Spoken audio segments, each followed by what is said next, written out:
Hello दोस्तों, कैसे हैं आप सभी लोग। आशा है आप लोग बहुत अच्छे होंगे और अपने जीवन में काफ़ी खुश होंगे, प्रसन्न होंगे। तो दोस्तों, स्वागत है आप सभी का आपके अपने ही चैनल जिसका नाम है ज्ञान मंत्र, और जहां हम लोग करते हैं कुछ ज्ञान की बातें। दोस्तों, श्रीमद् भागवत गीता में श्री कृष्ण अर्जुन से कहते हैं कि तुम्हारा क्या गया जो तुम रोते हो, तुम क्या लाए थे जो तुमने खो दिया, तुमने क्या पैदा किया था जो नष्ट हो गया, तुमने जो लिया यहीं से लिया, जो दिया यहीं पर दिया, जो आज तुम्हारा है कल किसी और का होगा, क्योंकि परिवर्तन ही संसार का नियम है। और श्री कृष्ण द्वारा दी गई अर्जुन को इस सीख से हमें प्रेरणा लेनी चाहिए और अपने जीवन में प्रत्येक परिवर्तन को स्वीकारना चाहिए। क्योंकि दोस्तों, धरती पर जिस प्रकार मौसम में बदलाव आता है, उसी प्रकार जीवन में भी सुख दुख आता जाता रहता है। और इतिहास कहता है कि कल सुख होगा। इतिहास कहता है कि कल सुख था, और विज्ञान कहता है कि कल सुख होगा। लेकिन धर्म क्या कहता है? धर्म कहता है कि अगर मन सच्चा और दिल अच्छा हो तो हर रोज सुख होगा। तो वास्तव में ये बड़ी बात है और बड़ी प्रेरणा लेने वाली बात है कि यदि आपका मन सच्चा है और दिल अच्छा है और आप हमेशा पॉजिटिव थिंकिंग रखते हैं, तो आपका हर रोज सुखी होगा, खुशी से भरा होगा। तो दोस्तों, इन्हीं सब बातों के साथ शुरू करते हैं हम लोग आज की स्टडी, और पूरी ऊर्जा के साथ, पूरी उत्साह के साथ और पॉजिटिव एनर्जी के साथ शुरू करते हैं आज की स्टडी। दोस्तों, हमने सिंधु घाटी सभ्यता के सभी प्रश्नों को कर लिया, जिसमें 80 क्वेश्चन थे। और अब सिंधु घाटी सभ्यता को पढ़ने के बाद आज से हम लोग स्टार्ट करेंगे वैदिक काल। और वैदिक काल का पहला क्वेश्चन है, आर्य शब्द इंगित करता है। तो आर्य शब्द इंगित करता है श्रेष्ठ वंश को। आर्य शब्द का अर्थ श्रेष्ठ या उत्तम भी होता है। चलिए इसकी व्याख्या को देखते हैं।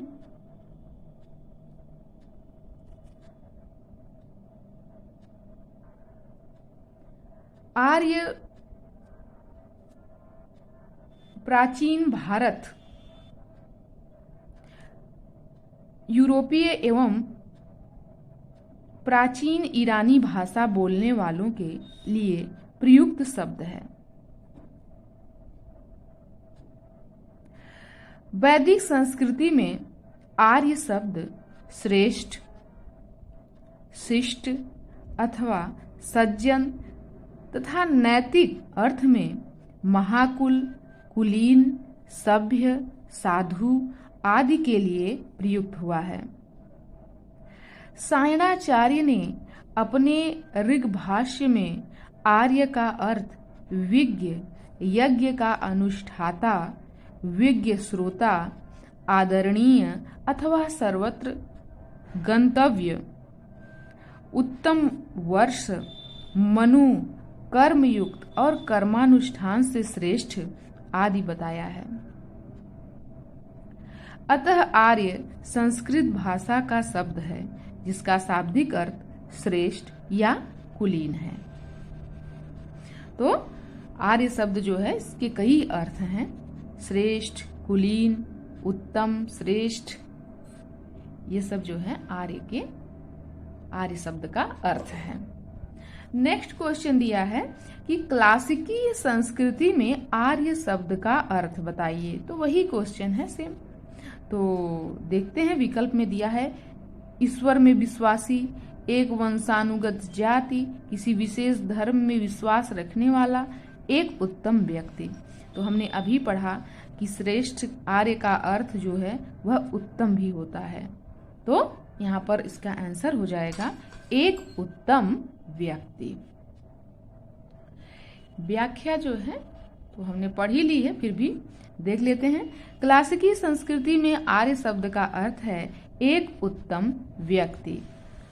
वैदिक साहित्य में कहीं भी आर्य का एक जाति अथवा विशेष भाषा भाषी के रूप में उल्लेख नहीं हुआ है।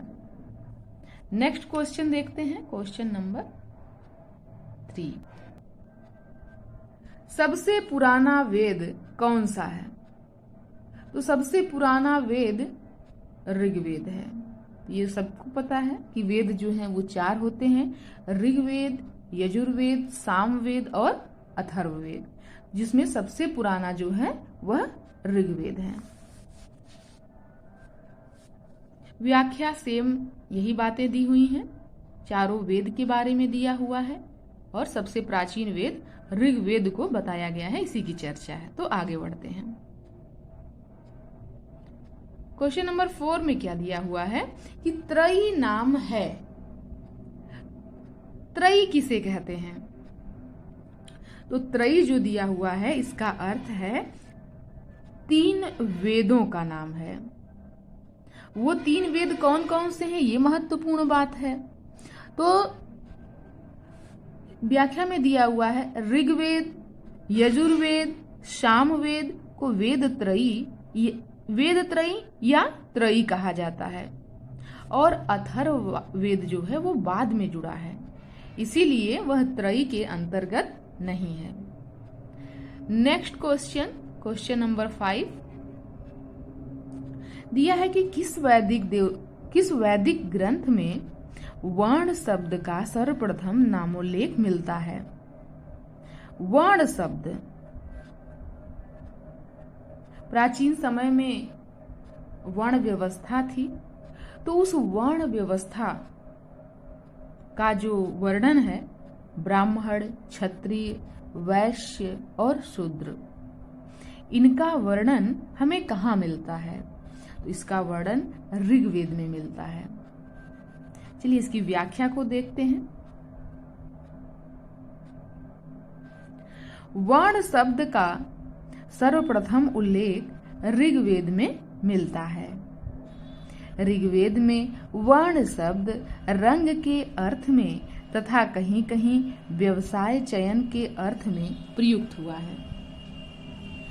आर्यों को गौर वर्ण तथा दासों को कृष्ण वर्ण का कहा गया है।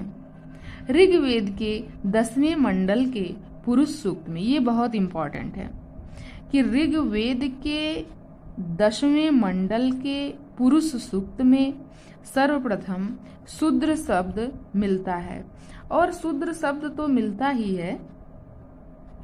ब्राह्मण, क्षत्रिय, वैश्य और शूद्र, इन चारों वर्णों का जो उल्लेख है वह आपके ऋग्वेद के 10वें मंडल के पुरुष सूक्त में मिलता है।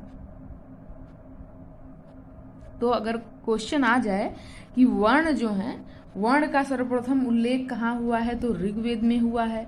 ऋग्वेद के बाद भी क्वेश्चन बनता है कि ऋग्वेद के किस मंडल में मिलता है, तो 10वें मंडल में मिलता है। किस सूक्त में मिलता है, तो पुरुष सूक्त में मिलता है। तो ये लगभग 3 क्वेश्चन इसमें से बनेगा। नेक्स्ट क्वेश्चन, क्वेश्चन नंबर 6, वर्ण व्यवस्था से संबंधित पुरुष सूक्त मूलतः पाया जाता है किस वेद में? तो इसकी चर्चा अभी हम लोगों ने किया कि यह जो पुरुष सूक्त है यह ऋग्वेद के 10वें मंडल में है, जिसमें वर्ण व्यवस्था की चर्चा की गई है। तो स्वाभाविक सी बात है कि इसका आंसर जो है वो होगा ऋग्वेद। नेक्स्ट क्वेश्चन देखते हैं क्या दिया हुआ है। तो नेक्स्ट क्वेश्चन जो है वह मिलान सुमेलित करने के लिए है अथर्ववेद, ऋग्वेद, यजुर्वेद और सामवेद। तो इनका जो संबंध है वो किससे है? तो ऋग्वेद जो है इसका संबंध किससे हो सकता है? ऋग्वेद का संबंध ईश्वर महिमा से होगा, क्योंकि इसमें ईश्वर को समर्पित मंत्र का उल्लेख है। मंत्रों की जो रचना है वह ईश्वर को समर्पित ऋग्वेद में मिलती है। और दिया है बलिदान विधि। तो बलिदान विधि जो है यह विशेषता है यजुर्वेद की, क्योंकि यजुर्वेद में यज्ञ, बलि, कर्मकांड इससे संबंधित जो है चर्चा यजुर्वेद में किया गया है। और देखते हैं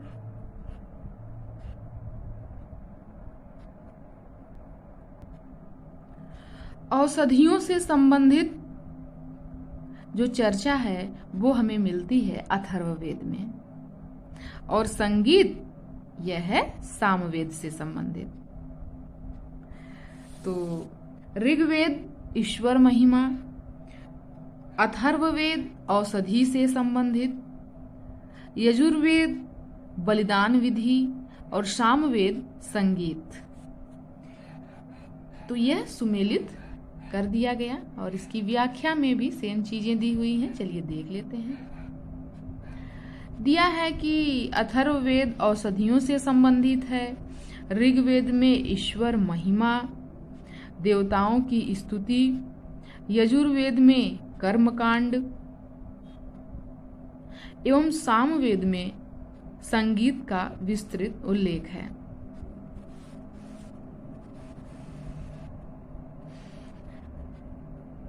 फिर से सूची 1 को सूची 2 से मिलाना है। तो ऋग्वेद जो है इसका संबंध किससे है? स्तोत्र एवं प्रार्थनाएं, ईश्वर के लिए स्तोत्र एवं प्रार्थनाओं की व्यवस्था की गई है ऋग्वेद में। यजुर्वेद इसका संबंध है स्तोत्र एवं कर्मकांड से। सामवेद संगीतमय स्तोत्र, अथर्ववेद तंत्र मंत्र एवं वशीकरण से संबंध है। तंत्र मंत्र एवं वशीकरण भी है और औषधि का भी इसमें वर्णन है। इसकी व्याख्या दी हुई है कि ऋग्वेद में स्तोत्र एवं प्रार्थनाएं हैं। इसमें कुल 1028 सूक्त तथा 10,552 ऋचाएं या मंत्र या श्लोक हैं। सूक्त 1028 हैं। यजुर्वेद में स्तोत्र एवं कर्मकांड वर्णित हैं। सामवेद के पद गेय रूप में हैं, मतलब संगीतमय स्रोत हैं, जिसको उद्गाता पुरोहित गाता है। अथर्ववेद में कुल 20 अध्यायों एवं 730 सूक्तों में तंत्र मंत्र एवं वशीकरण के संदर्भ में साक्ष्य है। तो ये व्याख्या हो गई। नेक्स्ट क्वेश्चन क्या है? दिया हुआ है कि निम्नलिखित 4 वेदों में से किस एक में जादुई माया और वशीकरण का वर्णन है? तो ये तो क्वेश्चन बहुत इजी हो गया। ऋग्वेद में है नहीं, यजुर्वेद में भी नहीं है, सामवेद तो संगीत से रिलेटेड है, तो इसका संबंध अथर्ववेद से है। अथर्ववेद में जादुई माया, वशीकरण, औषधि इन सब की चर्चा है। चलिए क्वेश्चन नंबर 10 देखते हैं।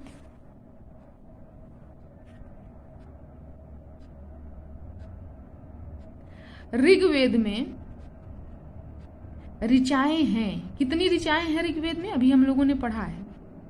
तो ऋचाएं तो इसमें जितने भी ऑप्शन दिए हुए हैं उसमें कोई नहीं है। 1028 दिया हुआ है तो 1028 सूक्त हैं। और जो ऋचाएं हैं, जिन्हें मंत्र भी कहते हैं, जिन्हें श्लोक भी कहते हैं, वो कितनी है?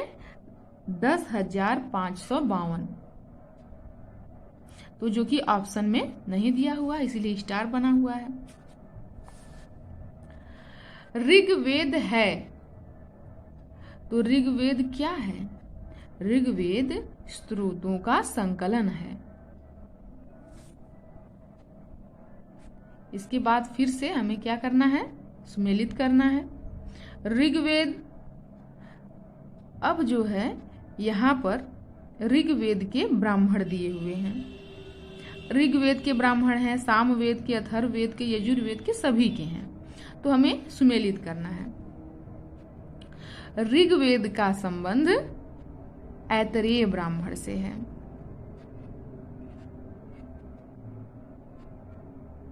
सामवेद का संबंध पंचविंश ब्राह्मण से है। अथर्ववेद का संबंध गोपथ ब्राह्मण से है। और यजुर्वेद का संबंध शतपथ ब्राह्मण से है। तो ये क्वेश्चन बहुत इंपॉर्टेंट है। कभी कभी क्वेश्चन दे देता है कि शतपथ ब्राह्मण का संबंध किस वेद से है? यजुर्वेद से। इसी तरह गोपथ का अथर्ववेद, ऐतरेय ऋग्वेद, पंचविंश सामवेद। तो ये काफी इंपॉर्टेंट क्वेश्चन है। तो यही दिया हुआ है, इसकी व्याख्या में सुमेलित किया गया है। नेक्स्ट क्वेश्चन क्या है? दिया हुआ है कि निम्नलिखित में से कौन सा ब्राह्मण ग्रंथ ऋग्वेद से संबंधित है? तो ये हमने अभी पढ़ा है। सुमेलित करने वाले क्वेश्चन में हमने इसे देख लिया है, इस क्वेश्चन को। तो ऋग्वेद का संबंध ऐतरेय ब्राह्मण से है। शतपथ ब्राह्मण यजुर्वेद का ग्रंथ ब्राह्मण है। गोपथ अथर्ववेद का है। और तैतरीय, जो तैतरीय ब्राह्मण है, तैतरीय उपनिषद, तैतरीय ब्राह्मण, यह यजुर्वेद का ब्राह्मण भी है और यजुर्वेद का उपनिषद भी है, तैतरीय ब्राह्मण। तो नेक्स्ट क्वेश्चन देखते हैं। व्याख्या दिया हुआ है कि ब्राह्मण ग्रंथ, आखिर ब्राह्मण ग्रंथ क्या है, इसकी क्या उपयोगिता है, इसके बारे में चर्चा है कि ब्राह्मण ग्रंथ यज्ञों तथा उनके अनुष्ठान के विधि विधानों के संबंध में जानकारी देते हैं। ऐतरेय ब्राह्मण तथा कौशिकी ब्राह्मण ऋग्वेद से संबंधित है। ऋग्वेद के ये ब्राह्मण हैं, ऐतरेय ब्राह्मण और कौशिकी ब्राह्मण। पंचविंश या तांड्य ब्राह्मण तथा जैमिनीय ब्राह्मण सामवेद से संबंधित है।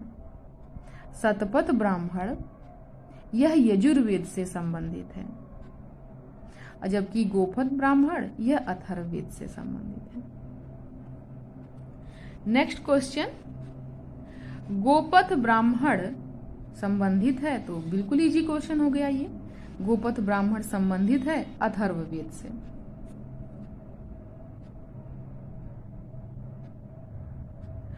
नेक्स्ट क्वेश्चन दिया हुआ है कि ऋग्वेद का कौन सा मंडल पूर्णतः सोम को समर्पित है? तो ऋग्वेद का नौवां मंडल जो है वो किससे संबंधित है? सोम से संबंधित है। इसकी व्याख्या दी हुई है कि ऋग्वेद में कुल 10 मंडल हैं। इसके 9वें मंडल के सभी 114 सूक्त किसको समर्पित है? सोम को समर्पित है। बहुत अच्छा क्वेश्चन, थोड़ा नया क्वेश्चन मिल गया।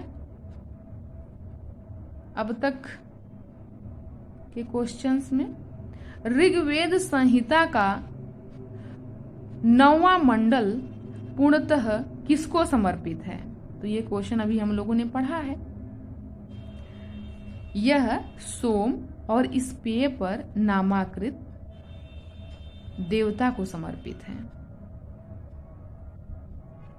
नेक्स्ट क्वेश्चन, यज्ञ संबंधी विधि विधानों का पता चलता है किस वेद से? तो यज्ञ संबंधी विधि विधान, जो कर्मकांड थे, यज्ञ कैसे होते हैं, उसके नियम, ये सब चीजें जो हैं हमें जानकारी मिलती हैं यजुर्वेद से। ये क्वेश्चन बहुत इंपॉर्टेंट है और ये टीजीटी 2016 में यह क्वेश्चन आया हुआ था। और यज्ञ संबंधी विधि विधानों का पता यजुर्वेद से चलता है। यजुर्वेद के 2 भाग हैं, शुक्ल यजुर्वेद और कृष्ण यजुर्वेद। ये भी बहुत इंपॉर्टेंट क्वेश्चन है। शुक्ल यजुर्वेद और कृष्ण यजुर्वेद, ये यजुर्वेद के 2 भाग हैं। दिया है कि निम्नलिखित में से किसका संकलन ऋग्वेद पर आधारित है? तो किसका संकलन ऋग्वेद पर आधारित है? तो सामवेद। तो सामवेद का जो संकलन है वो कहीं न कहीं आपका ऋग्वेद से संबंधित है। मतलब ऋग्वेद से अधिकांश जो मंत्र हैं, ऋचाएं हैं, वो सामवेद में ली गई हैं। क्वेश्चन का आंसर ये है।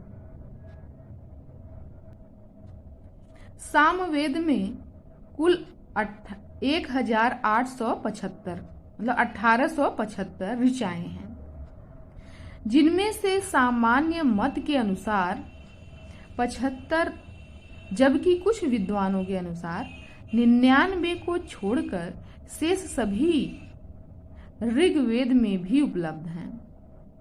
अतः सामवेद का संकलन ऋग्वेद पर आधारित है।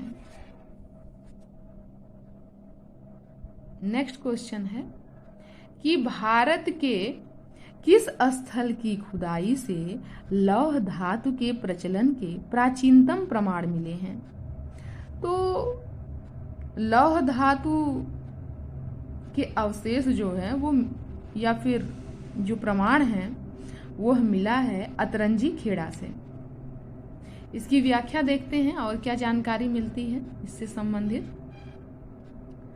अहिछत्र, अतरंजी खेड़ा, आलमगीरपुर, मथुरा, रोपण, श्रावस्ती, काम्पिल्य आदि स्थलों की खुदाई से लौह युगीन संस्कृति के अवशेष प्राप्त हुए हैं। अतरंजी खेड़ा से लौह धातु, मल तथा धातु शोधन में प्रयुक्त होने वाली भट्टियां मिली हैं, जिनसे यह संकेत मिलता है कि यहाँ लौह धातु को गलाने का कार्य स्थानीय रूप से होता था। यह आंसर हो गया इसकी व्याख्या। और नेक्स्ट क्वेश्चन है कि उपनिषद पुस्तकें हैं, किस पर आधारित हैं उपनिषद पुस्तकें? क्वेश्चन ये है। तो उपनिषद दर्शन पर आधारित हैं। किससे रिलेटेड है? तो दर्शन से रिलेटेड है। और उपनिषद को वेदांत भी कहा जाता है।